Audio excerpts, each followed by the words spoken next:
join Greg and Richard right here on Talking Red.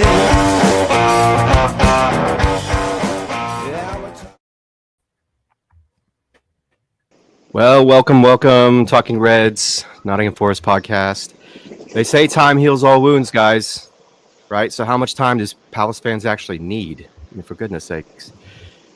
So how much time does Spurs fans need, to say the least? The mighty Reds face off against the Eagles at Selhurst Park. Well, we're going to start calling that the Parish Opera House, because there's more boisterous tones coming from that place, right, than Luciano Pavarotti during Italian 90.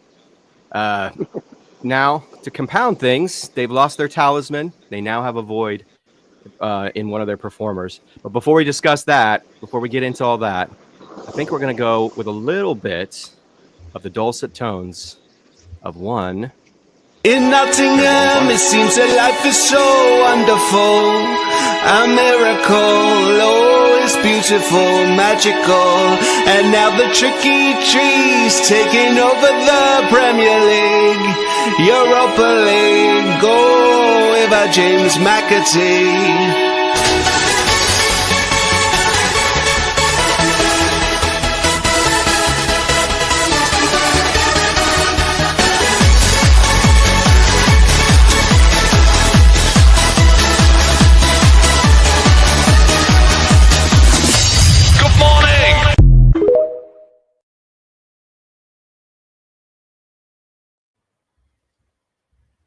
All right, I think we've lost Greg for a minute. So we'll first go ahead and introduce. Oh, here he comes. The intrepid host, the normal host, is on location as per usual. Greg, you're with us again. I am. I think just as you're about to push your intro music, I'm assuming I all went fuzzy and got kicked out and don't know what happened. But I'm back. And for those of you that are wondering where I am, good. I'm on the beach, and the waves are crashing. So if it gets too much, Richard will mute me. But I am on the beach in Rio Maggiore in Italy, on the rocks, surrounded by waves crashing. It's a beautiful scene, but I'm thrilled to be here on Talking Reds. Fantastic. Yeah, I was going to say we probably need to start getting you, if you have to travel anymore, we're going to need that scene from Indiana Jones, right, where the red line is going to different dots throughout the process. So.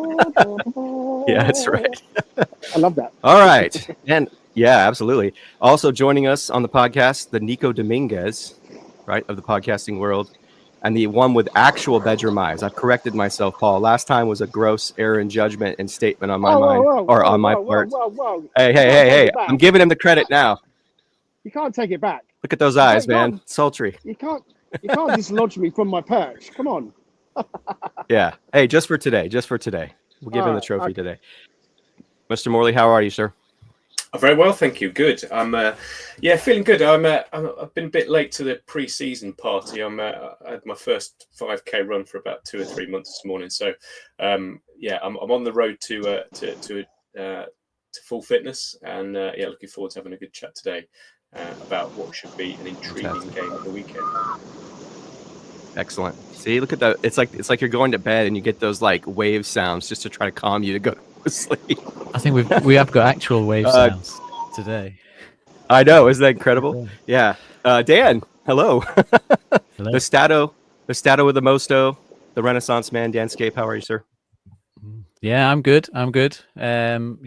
Just looking forward to talking about this particular game of all games, the classic Forest style. There's loads at stake, loads of context to it, and then all sorts of bits of news flying around and everything. So as ever, it's not boring. Absolutely. Yeah, so we'll kick it off in typical fashion, like you just mentioned, with the intrigue that surrounds this matchup, right? Because there's a lot of layers to this. So we're going to talk about Nuno for a second. So I think Greg had said right before we came on, and I'm 6 hours behind, so I'm a little bit behind sometimes on what's going on, but I think the club have come out and said something to kind of squash these things. But Nottingham Forest considering sacking Nuno Espirito Santo. This is from Matteo Moretto, an Italian journalist. So tensions between the ownership and the Portuguese coach also stemming from certain signings during this transfer window. This is what Nuno said to Sky Sports a week ago. We are very, very far off in terms of the squad. We all kind of heard that. and he claims that our club is already evaluating other coaches. So, Paul, how ridiculous does this actually sound at this point? I mean, does it feel kind of like one of those surface level moments? Because is it a classic Forest moment just when we start to get some momentum, just when we start to have some positivity surrounding the club and on the pitch results and all these great transfers coming in? Suddenly, the media decides to blitz us and use us for their own nefarious purposes. I'm curious what your thoughts are on that. Yeah, I'm not too concerned by it at all, to be honest. I think, look. Would there have been disagreements, debate, challenge in the boardroom, or conversation between Nuno and Marinakis during the summer? Quite probably. But I think in any kind of high-performing organisation, as I'm sure or even just most organisations, challenge and debate is a healthy thing, right? I mean, Nuno's interview a week or two ago, whenever it was, I mean, it was kind of I guess it was a bit of an expectation management exercise, is the way that I read it. It was kind of, and he was right. And at that point, we still needed people through the door, and we've obviously seen some action in that space in the last week or so. I mean, the final line of that piece that we're already evaluating other coaches. I think that's just in every football club, because you never know what's around the corner. All football clubs will always be having an eye on, who is available, who is next, should X, Y, Z scenario sort of occur. So again, I don't think that's anything out of the norm that Forest would be planning in the background for who comes next. But I don't think that's going to be anytime soon. I mean, the guy's just signed a new contract. He's just been given 120 million, and by the sounds of it, more to come through the door in the last week or so. So yeah, I think it's just what you call it, stirring, whatever you want to call it. I think it's an inaccurate story, and it's just one of those things that disagreements happen, and somebody's sort of blown it out of proportion, and we move on, and I'm sure the focus within the club will all be on Sunday. Yeah, absolutely. Yeah, so excellent points, Paul. Yeah, I agree with that 100%. So Dan, in terms of the narrative that has kind of been around this whole match in and of itself, all the different components of it, things that we didn't anticipate, I'm sure Nuno didn't anticipate having to deal with. I know you asked the question to me the other day, and I'm curious to get your thoughts on here. How much do you think, he has involvement clearly in terms of how he constructs the team? I would imagine a significant amount. And how much involvement do you think Marinakis physically has? I think, the reports are that he jumped in and sort of tried to help move the Morgan Gibbs White thing along to try to keep him here at the club. Clearly, he wasn't pleased with how it was all handled by Spurs. We're all aware of that. But what are your thoughts around all the different elements of this? And I mean, are you just at a point where you're just kind of at a sort of Palace fatigue, and you just want to play football and you want to put this behind us if possible?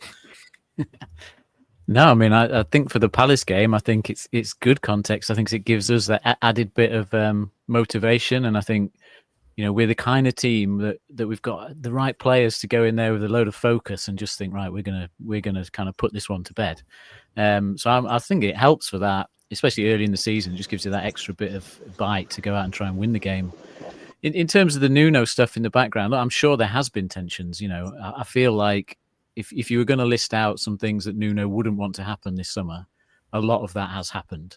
And some of it is our own making, and some of it's external, But I can imagine from his side, he has got a few complaints, and then it's whether or not those tensions spiral into, people actually falling out and doing something about it. But in terms of the timing of this article, it is, it's strange timing. It's bad timing just before Nuno's press conference. It'd be interesting to see if there's any specific comments about it in that. I'm sure the club will probably say, look, don't mention it, don't talk about it. But yeah, there's things that have gone on behind the scenes this summer that if you were just looking to build on last season, there's been a lot of change, a lot of disruption, and a lot of obviously signings. Things. The interesting comment in that statement was that it does mention, there's been a bit of disagreement about particular signings in there, which was like a very specific thing that they added in. So that was interesting to see. But I think, based on the performance last week, hopefully this is all just shut out from the players and the actual plan going forward. And if we go out and do that again, then I think we can beat Palace quite straightforward. Yeah, I agree. Yeah, and it's nice that we have, and I know, Paul, we're probably going to touch on this a little bit later too, is nice to have veteran players who have, they've been through some stuff previously. Obviously the season, Nuno's first half season where he had to endure a number of different things, right? Whether that be VAR problems or whether that be PSR points deductions and what have you. So I mean, I think he's not averse, not that he enjoys it in any way, shape, or form, no more than we do as fans. But I imagine, you know, he's sort of hardwired to kind of like deal with some of this stuff. But I agree with Dan. He definitely seemed, I think Greg said this too, unfortunately we keep losing Greg, and I guess that's a good thing for him because he's a beautiful place right now in Italy. But I think he's said too, it's reached a point where it just feels like, you know, Palace fans have taken it too far. I know Pete spoke on this yesterday. I mean, what are your thoughts? Because I think there's rumors about protesting, things of that nature. Does any of that worry you a little bit in terms of this kind of escalating to a difficult level, to a level that, you know, potentially could be not what we want to see, obviously, on match day or even leading up to it? Yeah, I don't think it'll affect the way that Forest go about it on the pitch. I mean, I went to Palace towards the end of last season. It was friendly, welcoming. You know, it was a good fun away day. There was a lot of mutual respect between the fans. So obviously, you know, all the sort of stuff that's happened since then, you know, feels like it's obviously changed that. I mean, yeah, look, hopefully it stays at a banter level and doesn't go beyond that. I guess you kind of never discount there being, you know, the odd idiot that takes it too far. You know, and hopefully, as I say, if it stays within the bounds of sort of banter and respectful protest or whatever you want to call it, actually, you know, adds a bit to the game. It makes it a really, you know, interesting spectacle, and it's just another aspect to the fixture that means that, you know, the world will be watching for sure. So yeah, look, I'm not too concerned by it, and as I say, I just hope it sort of stays, you know, on the right side of the line. But hopefully, it adds a bit of drama to the occasion. Perfect. I'm trying to get Greg involved now. Hey, there. Yeah, I was going to say it's your turn. I haven't had a chance to say anything.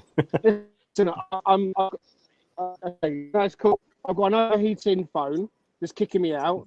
I've got a dodgy signal, so I'm just going to lie in and say a few bits, and I'm going to leave you guys to it. So all I'm going to say is on the Nuno thing, that I think it's all nonsense. He's our manager. I hope everyone on X voices that, gets behind him, show the club what he means to us in the same way we did with Steve Cooper. Maybe the club is testing the temperature of the fans a little bit by putting something out there. I know that it's been quashed from the club, apparently. I read that as well. But Nuno's our gaffer, and long may that continue. Crystal Palace need to take a long, hard look at themselves. With all the chanting last night aimed at Marinakis, they want someone to blame. They're looking in the wrong place. Everyone knows that it was their own ownership that got them in the situation they're in. And they're just looking for a scapegoat. And as for the match on Sunday, we're going to win 3-0. That's my score prediction. Chris was...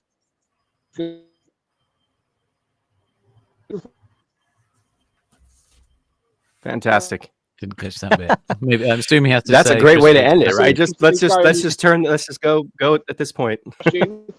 Sorry, Greg. So take care. I'll speak to you guys later. All right. Love All right, you buddy. Yeah, love you Ciao too. Bella. Stay safe. Ciao Bella. On the beach. Ciao, Bella. Put sun cream on. There you go. Absolutely. Yeah. See, if I was where he was at, I would be definitely the same color as our shirts are normally. Let's go ahead and just hit the like and subscribe, everybody. We really appreciate all those who tune in from wherever you are. We tried to take up the mantle. We've got a few people in the US. We've got a few people in New Zealand. We got a few people in Australia.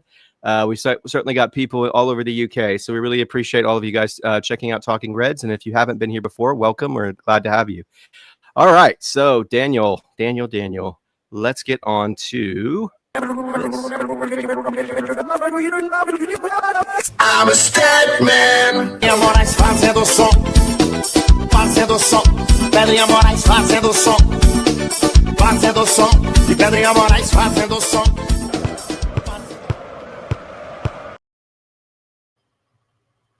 One of these days, I'm going to pop it in, man. I'm going to surprise you with that little ending. I know. All right. Here we go. So yeah, the Palace preview stats, and it's similar to the one we shared on the sort of little special episode we did the other day. in terms of kind of some defensive numbers and attacking numbers and so on. So starting with the defensive numbers, obviously, the Forest chart is all in the white lines and Palace is all in the black on the charts, and it's things like obviously goals for and against and so on. And the two teams are quite similarly matched, but defensively, Forest obviously had that edge last season, being kind of 20% higher ranked than Palace in terms of the number of goals we actually conceded. But as we've said before, quite similar in terms of the expected goals conceded because of that goalkeeping performance from Matt Sells, which is right up there in the top 6.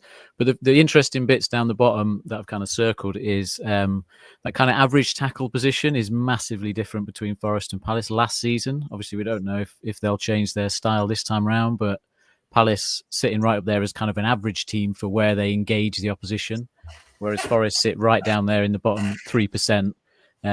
So a completely different style of defending last season, but we saw something a bit different at Brentford, obviously, where we were a little bit more on the front foot in that respect. Where Palace struggle is that their dual win rate is really low. It's like bottom 8% there in terms of their winning of ground duels and aerial duels and things like that, whereas obviously Forest are pushing almost into that top 6 last season with how good we were at winning those duels. So I think defensively, that might be a little bit where they struggle in terms of actually, going 1v1 with attacking players. Set piece wise, goals against, very similar record on the numbers on here. Set piece numbers are always seem to be different on different sources. And then the S-Housery score, obviously Palace not actually too bad. They are a little bit in our style of S-Housing up there in kind of 92nd percentile, but not quite as good as us being the best that I've got in my data for S-Housing last season. So how much is that? That is Will Hughes. Exactly. Yeah, it's probably all down to him. Yeah.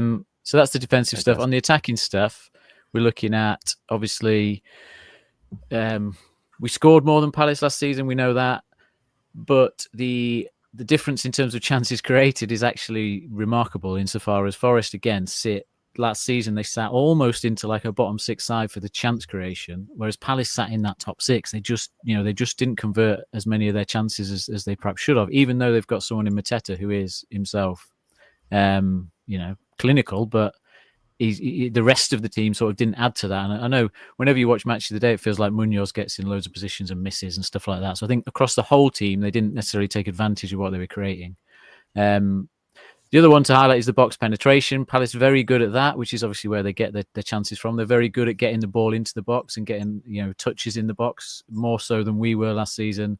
And they stand out as one of the highest teams on my data for shot intensity. So if they get the opportunity to shoot, they shoot. That's basically how often when they get a touch in the final third do they take a shot, and that is probably the Eze effect, because that man loves to shoot. As soon as he gets near the goal, he's going to take a shot. So they're quite rash in that respect, and again that might contribute a bit to why their XG is high, because they're taking those shots. So it adds up over the season, but the actual quality of them is kind of the high risk shots. So yeah, that's a few bits just to highlight on. But again, this is last season's data, so we don't know. The teams are changing. They're losing Eze. We're bringing in players and potentially a bit of a new style. Just quickly on team style, just to illustrate that defensive side of it, you've got like these different things, which I'll go through in the future in a bit more detail maybe, but kind of got the smash and grab side of things, which is kind of the 1-0 wins and getting points from games where you don't have the most chances. You make the most saves, but you don't have the most chances at the other end. And we're right up there as one of the best teams for that, and Palace aren't. And I think that's where the difference comes in is when you score your goals as much as how many goals you score.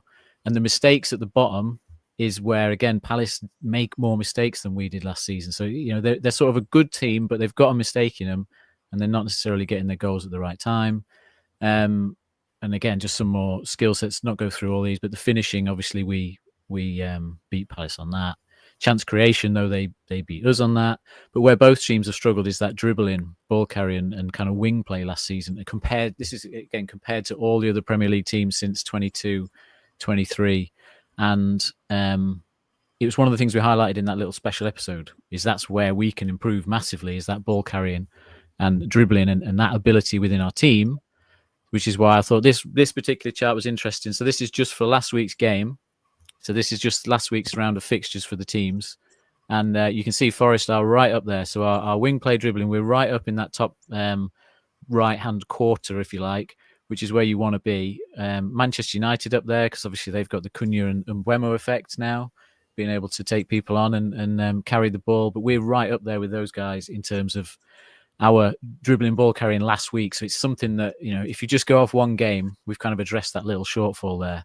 And if we can continue that, it will bring us those extra chances that we're kind of missing compared to other teams last season, which should up the number of goals, which should make us more comfortable in games. Again, like we were against Brentford last time out. And yeah, I think that's it from me. Oh no, one more. Nearly forgot this one.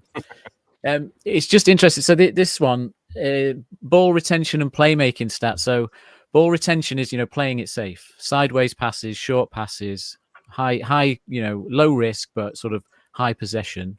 And then the playmaking is more about taking the risks. It's playing the through balls. It's switching the ball to the other side of the pitch and all that sort of stuff. So the ball retention is the green line. The playmaking is the pink line. It's rare that these two go in the same way, because obviously the more you put the ball at risk, the less you're going to retain it. But what's interesting is that Forest's line for playmaking has been on the up for quite a while. It's basically since that Liverpool game, the 1-1 draw at home. We've been taking more risks on the ball. We have been playing more through balls, switches, more passes into the box. We're actually at the highest point since promotion there in terms of how we score on that side of the game. And again, we saw that against Brentford to the point where that was our highest scoring individual game along the way. So we are making that change. We are taking more risks with the ball, which has affected our defensive numbers a bit at the back end of last season. But that is clearly the intent, and that's obviously with the new signings and everything where we're heading. And that's the end from me. Excellent. So that was always kind of the question, right? In terms of how were things going to change this season compared to last season? I think the general assumption, probably just because of the tinkering and the things that were being done to kind of weave in Igor Jesus within the preseason, the assumption was, are we going to switch our formation? But it seems like based off that graph, Dan, what you're saying is that it's not so much that we're switching our formation. What we're trying to do is just a different approach within that 4-2-3-1 setup. So it feels like, you can confirm or deny this, it fits right within the framework that you've got a midfielder such as Elliot Anderson, who is really good at retaining the ball. He's good on the ball, taking players on. You've got Morgan. Encourage him to give a little bit more from a creativity standpoint, but do it within a solid framework. He's going to have those flicks and tricks here and there, but if he can kind of manage balancing it in terms of not doing it judiciously, right? And it felt like the last match, I think you even said this, like all of them just seemed to come off. I don't know if that was just luck, how much of that was just moving into spaces that allowed him to do that with a higher degree of accuracy. But yeah, it definitely seems like the trajectory has been more about a style of play, and then you have to accompany that with the transfers. I don't know what your thoughts are on that, to expound upon that. Was that to me or Paul? Sorry. Oh yeah, sorry, Dan. Yes, real quick. Okay. Yeah, no, I think it is. Well, look, it's down to the players, isn't it? It's down to the abilities of the players and the confidence of the players and knowing each other. And because if you're going to take a risk, the guy behind you needs to know you're going to take that risk and then step in and do, cover you and do something about it. And so I think it does come down to that understanding and that bond and everything like that Nuno's on, because most of the players at this level are capable of doing all these things that can carry us up the pitch. But it's when it goes wrong, because you are going to lose the ball. It's can you still have that structure behind you? And I think, like I say, the players that we're bringing in, they're all aimed at addressing that. I assume that's why Nuno wanted the likes of Traore as well, someone that can get you up the pitch with the ball at his feet and start to unlock things. But it was a good start, a really good start to the season. It's just that question of was it a one-off, or is it something that we can, that's really ingrained in the team now? Yeah, absolutely. I kind of want to switch gears a little bit, because Paul, you brought up a really interesting question about how in the past it had been a concern, obviously, and it may still be a little bit of a concern, but not as much this season, just because the turnover on that starting 11 hasn't been quite severe, right? That continuity of players that we have.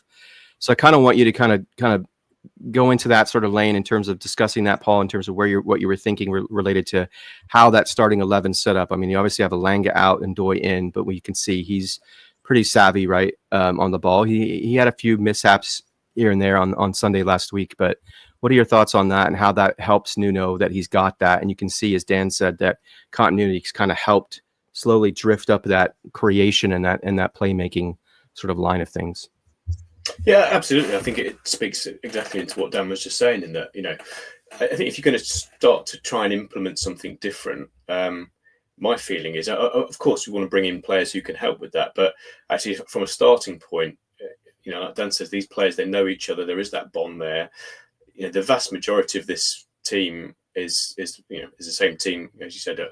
Take away Lango, Ad, and Doi that we had for certainly the back end of last season with Singari coming in, but more or less the same sort of team that we had for most of last season. So if you're going to implement a change, I think it's far easier to do it when you've got people that understand each other and can progressively work towards that change, rather than chucking 5 or 6 new bodies in and going, right, you guys are now responsible for changing this up, because it's going to take time to get those links and that understanding. So we talked right at the beginning about how the summer hasn't gone as Nuno perhaps ideally would have wanted it, in terms of getting people in, getting that bond at pre-season and having people together sooner.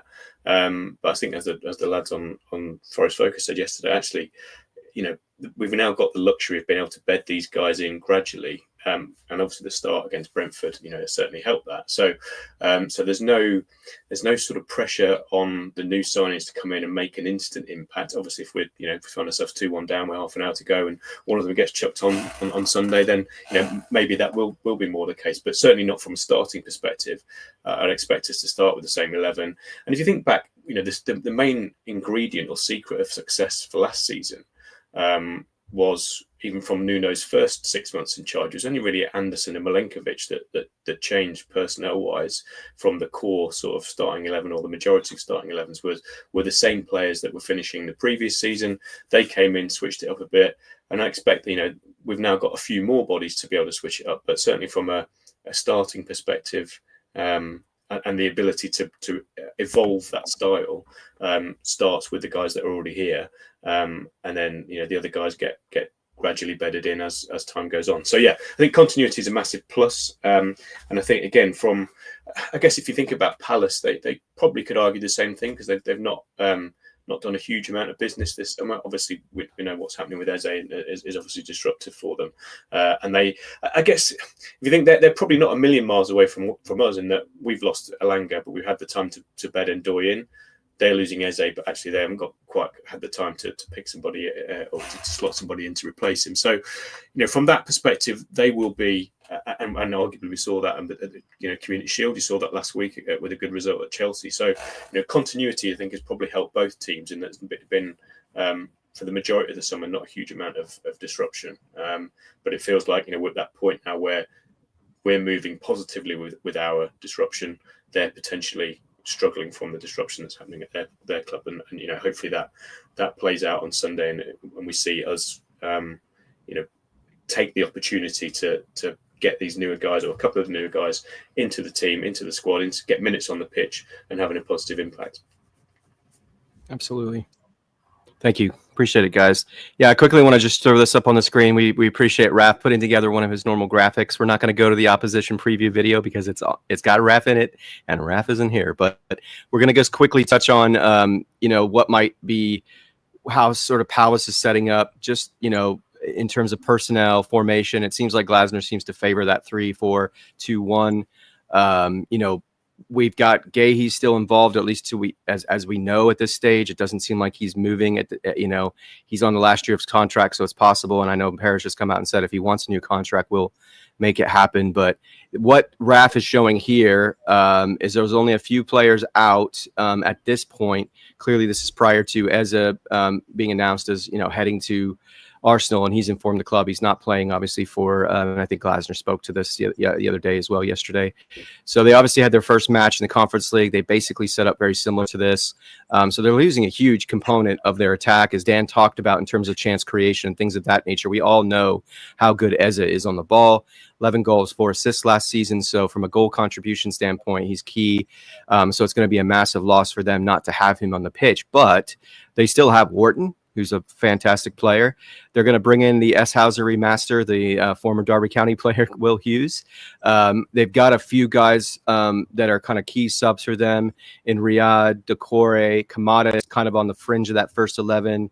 So they've got some good bench players. They've got Nketiah, as we know, very familiar with him, and he seemed to have a little bit of an uptick in terms of production towards the end of the season. So it's definitely some players to think about. They've got enough talent still. I mean, they got basically that entire back line, that back three intact from last season. Jan, were you going to jump in?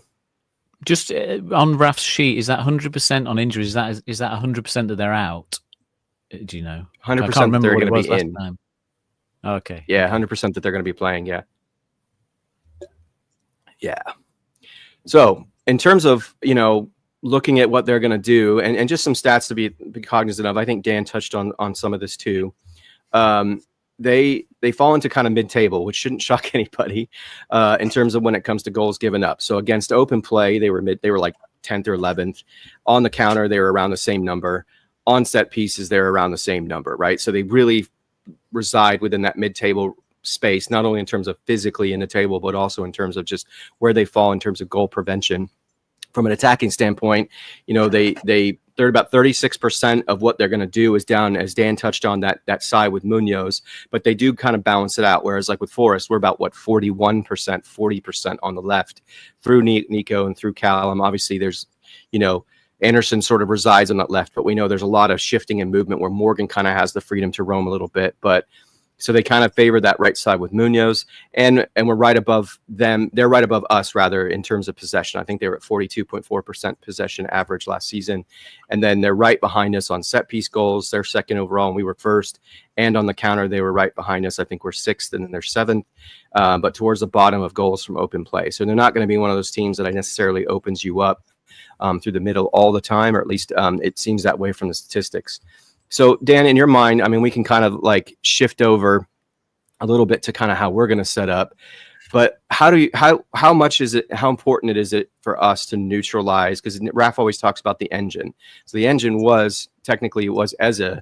So how does that change in terms of, is it now Wharton that we have to fixate on? Like from your perspective, from a personnel standpoint, where do we focus a lot of our attention to try to, I mean, we've got to do it throughout the entire pitch, obviously, but specifically with him, because it seems like he's in a position now where this becomes sort of his team, aside from Mark Gahey, obviously, but he could be gone very soon, if not next season for sure.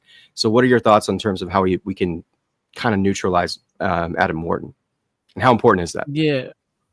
Well, it's a good time to play them if Eze's out and they haven't had time to deal with that immediate issue. So I think Wharton is the same regardless of Eze leaving, though. He is that engine kind of player. He is very proactive. He does put the ball forward very quickly, and he can kind of turn defense into attack quickly. But if he's got no one to give it to in front of him, then they're still going to hit a bit of a wall, especially against our defense. So I think Sarr is still a big threat ahead of him. So if he can link up with Sarr, then it becomes a problem. And obviously Mateta, if you give him the chances, he will take them. So I think we've got to, if anything, it's that wide threat, I guess, that Palace might switch to, because Munoz is not to say switch to as if they don't do it already, but I mean they'll put more emphasis on that with Munoz and Mitchell either side of the middle, because they're lacking that extra presence in the centre of the pitch. So I think that's where we've got to be a bit more switched on this time around. Is I think there'll be a lot of threat at our fullbacks for them to try and get obviously crosses into the box for Mateta and cause a bit of chaos that way.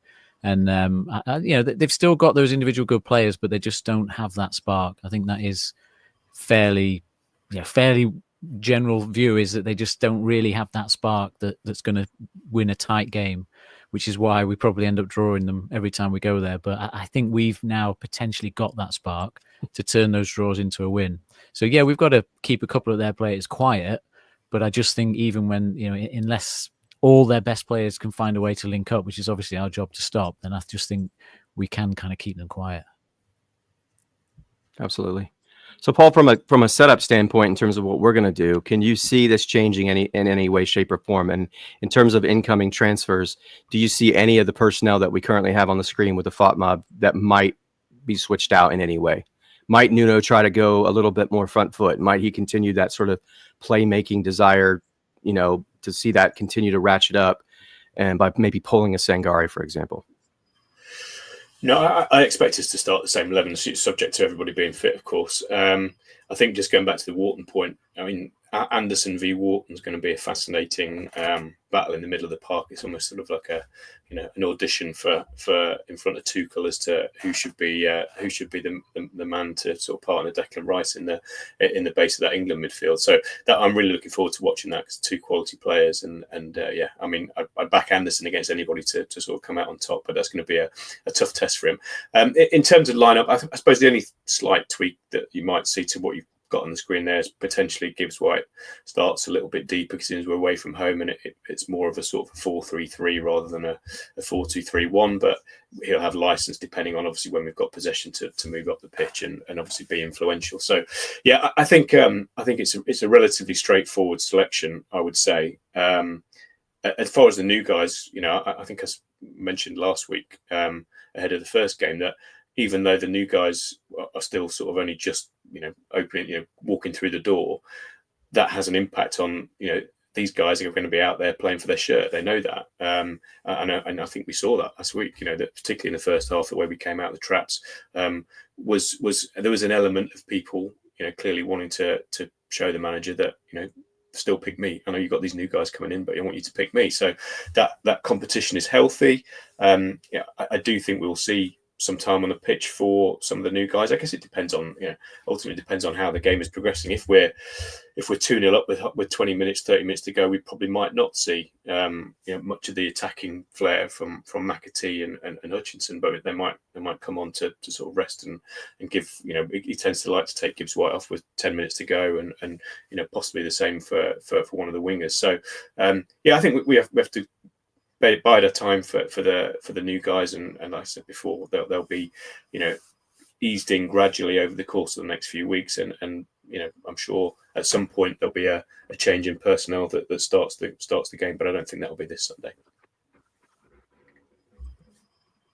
Yeah, it's a great point. Yeah, I'm just curious too about how what's the plan with certain elements of this, because I think, Dan, you just touched on this a minute ago, the options that Nuno has now, both in terms of ball carrying, ball retention, but also in terms of finishing. So what's your thoughts around Calamuendo in particular? Because I think he profiles to you as a striker, right? Or somewhere in between, maybe. I'm trying to remember how you archetype him. Like, how do you see him being sort of woven in? Because he's certainly sort of propensity to finish. I know a number of those were penalty goals, but how do you see him sort of being woven into this process, and how much does that take away from the progression and the development of, say, a Jesus, for example, because he hasn't shown quite the same to this stage, right? At 24 years old, not quite the same finishing ability.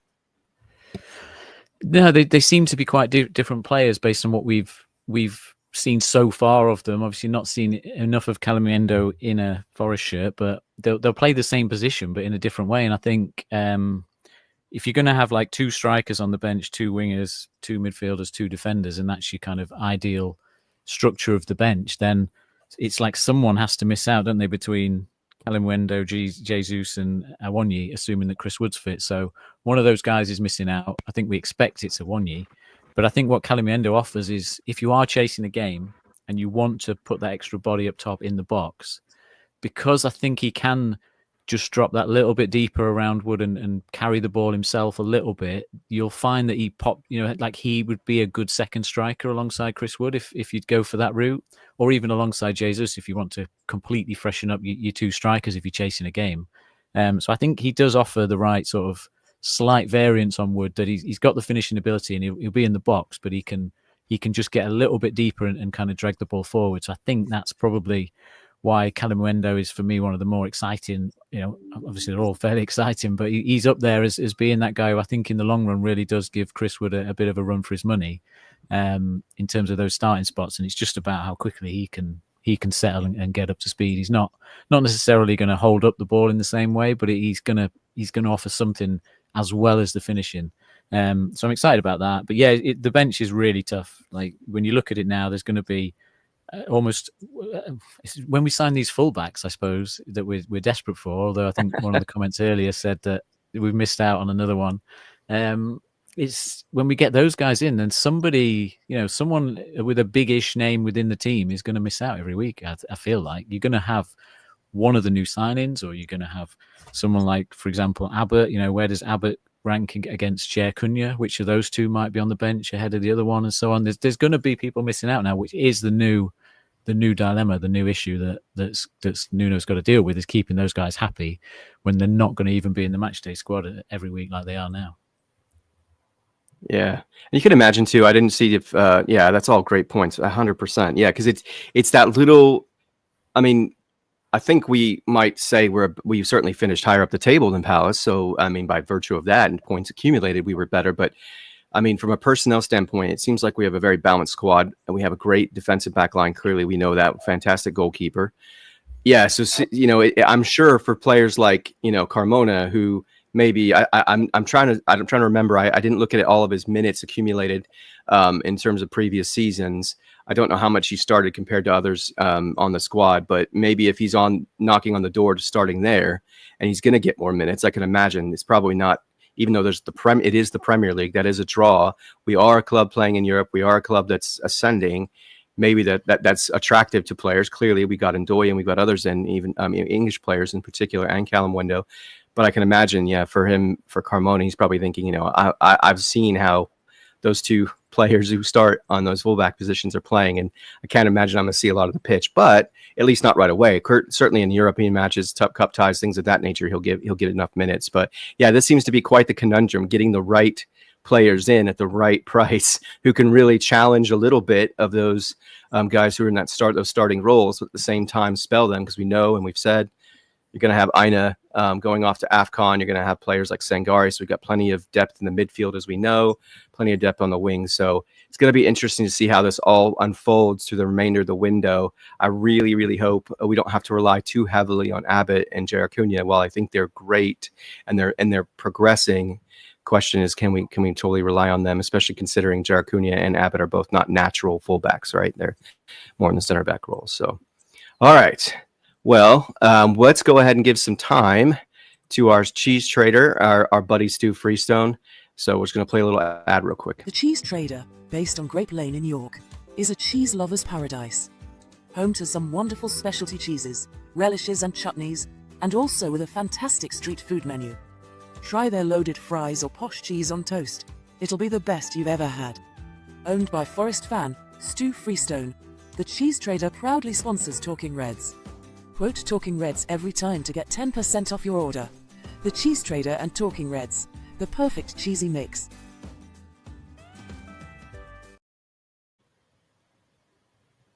Yes, the Cheese Trader. If you haven't partaken yet, I don't know. Have you guys ever had his cheese? I'm trying to remember if Paul or Dan, if you've ever been able to receive one of his cheese hampers or ever visited Stu up in York. Oh, yeah, missing out. My mum right? tried to go in once, but he wasn't open. So I might have got some if she'd brought some back this way to her house. So yeah, but no, I need to get up there. Yeah, we'll have to talk to Stu. I know Mark Crossley's a big fan, good friend of Stu Freestone's, which is fantastic. Big Norm. If you haven't tried it, please, I encourage you, take advantage of the 10% off. If you quote Talking Reds, he's a great Forest fan. He loves the guys that come on the podcast. He's a great guy himself. He's a fun guy to connect with and talk to, and very talented guy too. Writing a book, in fact, of poetry and other things. So he's got a lot of layers to him, just like Dan, just like Paul. A lot of interesting layers to all of you guys. So we're just going to kind of switch gears now. Dan brought up a really nice question to ask with the introduction of one Douglas Luiz, not David Luiz. Yeah. So I guess the first question I want to ask all of you is, Dan and Paul, of all the transfers that come in, so we've got Dan Ndoye, Jair Cunha, Igor Jesus, Angus Gunn, Callum Wendo, we have James McAtee, Amari Hutchinson, and Douglas Luiz. Can you give me the top three in that group that you think are going to have the most impact? That's a tough question. And why? It is a tough question. We'll start with you, Paul. Go ahead. I think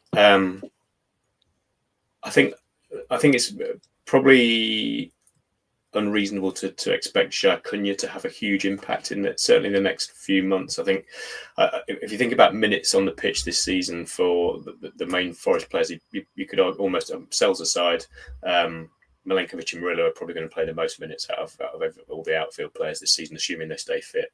So that sort of limits his impact, apart from, as you say, bit part appearances, maybe at fullback in certain games or in European games. So I think we can't expect too much of him. I think Gunn, obviously the same, unless Sells gets injured, we're not going to see him too much on the pitch, maybe in EFL Cup games. From the rest of them, they've all got a shout, and they'll all get minutes, they'll all get opportunities, and particularly, and I've mentioned this before on the likes of X and stuff, but when it gets to sort of November through to the end of February, we're potentially playing a game every 3 or 4 days for 14 weeks back to back, depending on how we get on in certain competitions. So, the opportunity for all of them will be there.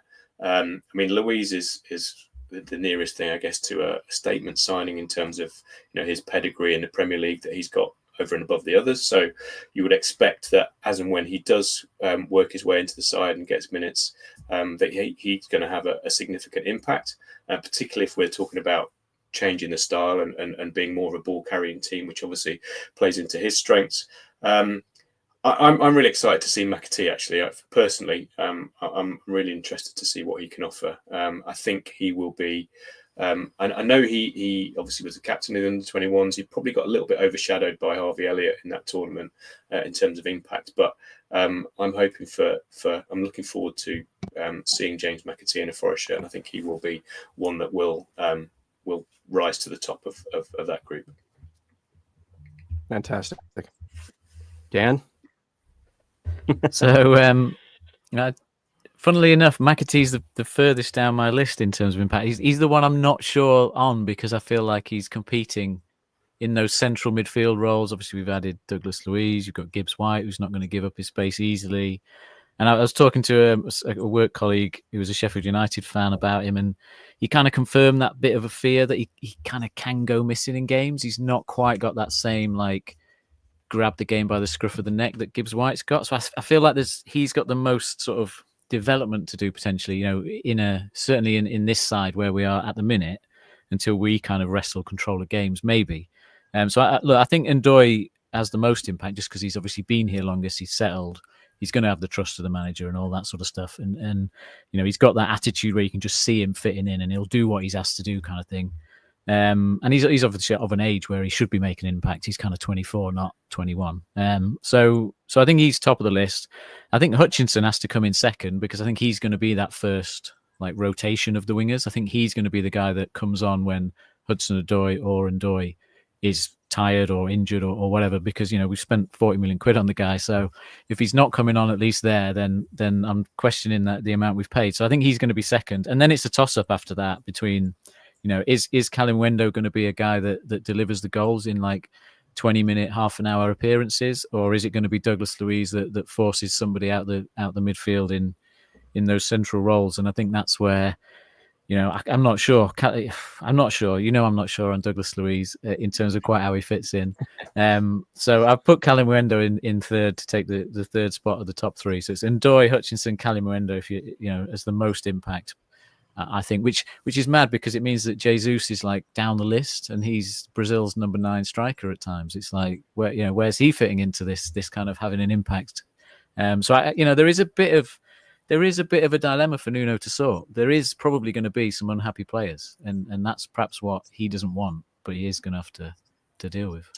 Yeah, I think the biggest challenge comes in the next.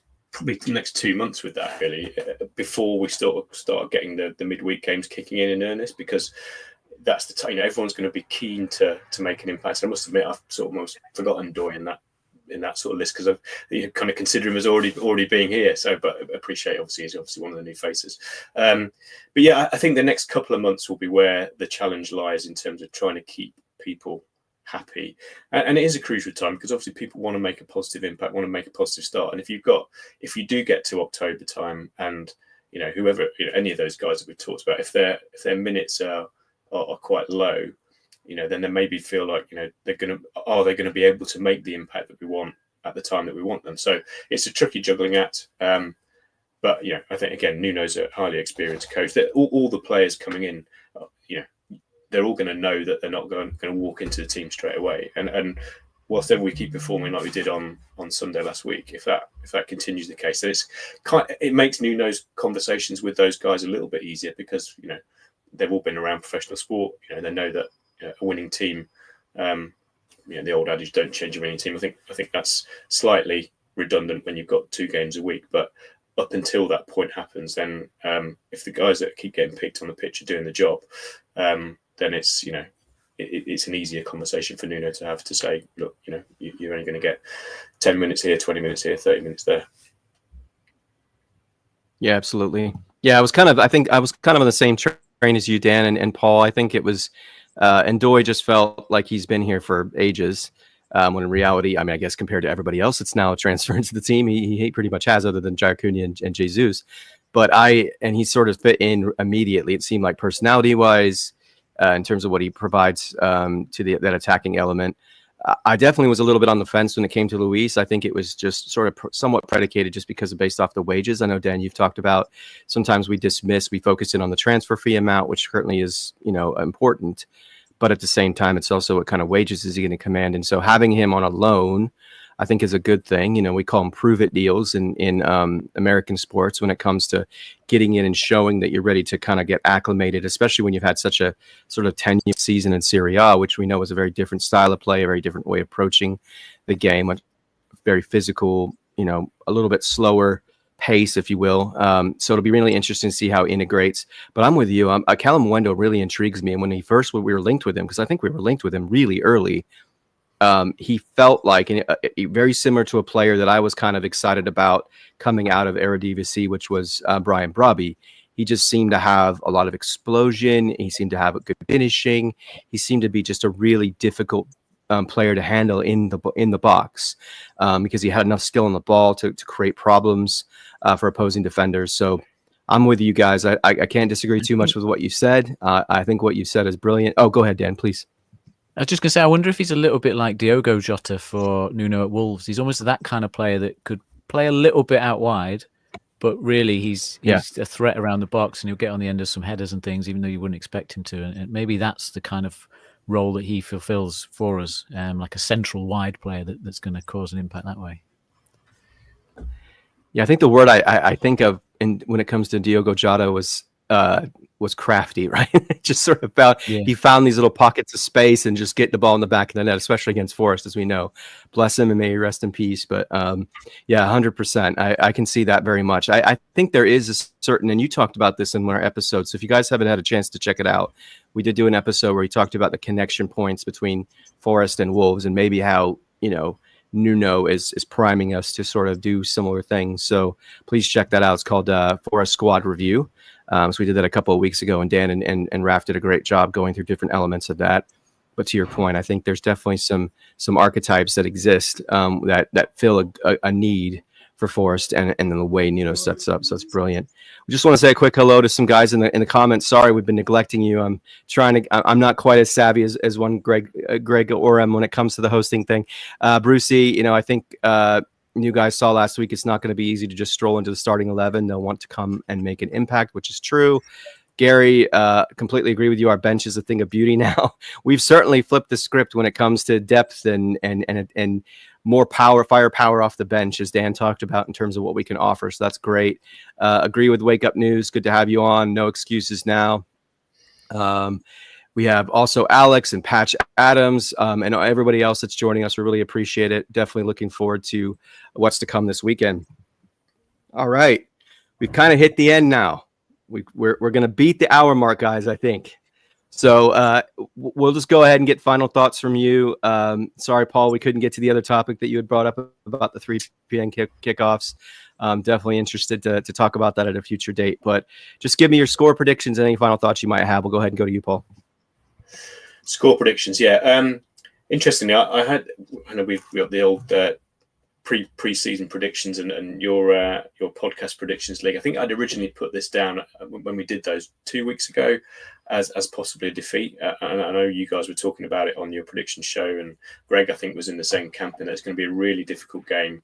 The context, the backdrop to it. Obviously, since then, a lot's happened, even though it was only a couple of weeks ago, with regards to the squad and the feel-good factor around Forest, and arguably the opposite happening at Palace.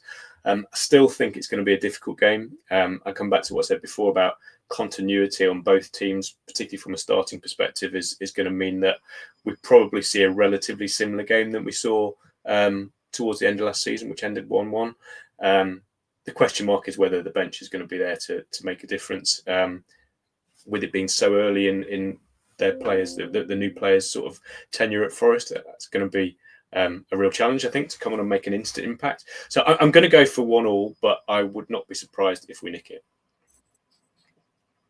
Brilliant. Dan? Yeah, the consensus within the podcast prediction league is still draw at the minute. That's the majority that's going with it. I think a few have changed their minds. Obviously, the Nuno rumours and stuff doesn't help. Be interesting to see how his press conference goes. But I think we win it 2-0. I think it's one of those. They are still a good team. They're tough to break down and all that, but just everything's in our favour because they've had that extra game last night. They've got the extra game to worry about, and they have got to still do a job in that game. They're losing Eze. They're potentially losing Gehi. There's just so much in our favour, and we've still got that settled first 11 that know their job, can go out and do it. So providing there is no issues behind the scenes, I just think there's never been a better time for us to go and beat them. So I think it's got to be 2-0. I think, there'll be all the banter, there'll be all the sort of atmosphere, but obviously just hoping there's nothing silly that goes on from the back of that, and people realise it is all just, paper talk and mostly nonsense that's gone on. It's like people are getting angry about boardroom stuff, which is ridiculous in this context of football. So yeah, hopefully it's a 2-0 win. We put it all to bed, and they'll forget about it, and we'll start continue our amazing start to season. Another dominant performance, I think. I hope. Yes, let's hope so. I love it. Yeah, I'm going to go with 1-0. To Paul's point, I'm going to try to find the middle ground here, right, between that 1-1 or 0-0 draw and the 2-0 that Dan's. I tend to lean towards where you're at, Dan. I don't want to get too confident because they have been a difficult team to face, especially at Selhurst Park, and it always seems to be very cagey. It definitely seems like we're fighting for our lives towards the end of the match. I just think we'll score first. I'm hoping to see a goal from Callum. I want to see one of those beautiful curlers right into the top corner from his right foot. Start off with that getting that first goal, as we know how successful we can be when that happens, and we just kind of bet in from there. Definitely, I feel like we're going to be approaching it to try to dominate possession and try to dominate the ball and do similar things we did last week. Clearly Brentford was missing a lot, but I think similarly there's some players that are key that they're not going to be on the pitch, as we know and we just talked about. But I tend to see it as a 1-0 win because it's still a little bit of a cagey match. We know it can be with Crystal Palace, especially with all of that hoopla around it. So, well, we appreciate everybody for joining us. Thank you, Dan. Thank you, Paul. You guys are fantastic. Thank you, Greg, for trying to join us at a la Matt from Forest All Over. One of my favorite episodes on Forest All Over was Matt was in Thailand, I think, and he was in a hammock. And somehow he had this, like, the clearest, crispest microphone, and he's just swinging in the hammock. It was absolutely fantastic. So we kind of got a little bit of that with Greg, a little bit of the ocean sound. So we appreciate the ambiance that he brought today, and wish him well on the rest of his holiday until he gets back to host with us. But we appreciate all of you guys who joined in, and in the comments and everything else who have checked us out. 116 of you still here. We appreciate that. And as always, like and subscribe, and you Reds.